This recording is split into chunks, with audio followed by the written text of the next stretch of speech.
অভ্যন্তরীণ রাজনৈতিক পরিস্থিতি, জাতীয় স্বার্থ এবং পরিবর্তিত ভূ-রাজনৈতিক বাস্তবতা বিবেচনায় আপাতত ভারত সফরে যাচ্ছেন না প্রধানমন্ত্রী তারেক রহমান। কূটনৈতিক সূত্রগুলোর দাবি, বাংলাদেশ-ভারত সম্পর্কের বিভিন্ন অমীমাংসিত ইস্যু এবং আস্থার ঘাটতির কারণে সম্ভাব্য দিল্লি সফরের আলোচনা কার্যত স্থগিত রয়েছে।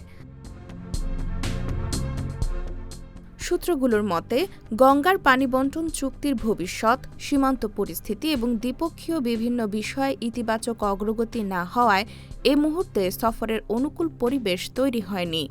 এদিকে প্রধানমন্ত্রীর সাম্প্রতিক চীন সফরের পর ঢাকা-বেইজিং সম্পর্ক নতুন মাত্রা পেয়েছে, যা বাংলাদেশের কৌশলগত অবস্থানকে আরও গুরুত্বপূর্ণ করে তুলেছে। পররাষ্ট্র মন্ত্রণালয়ের কর্মকর্তারা জানিয়েছেন, সেপ্টেম্বরে জাতিসংঘ সাধারণ অধিবেশনে যোগ দিতে নিউ ইয়র্ক সফরের প্রস্তুতি চলছে।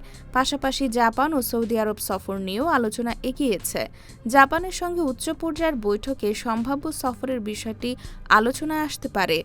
অন্যদিকে সৌদি যুবরাজের আমন্ত্রণের পর রিয়াদ সফরের প্রস্তুতিও গুরুত্ব পাচ্ছে। বিশ্লেষকদের একাংশের মতে, বর্তমান প্রেক্ষাপটে দিল্লি সফর স্থগিত রাখার সিদ্ধান্ত কৌশলগতভাবে গুরুত্বপূর্ণ।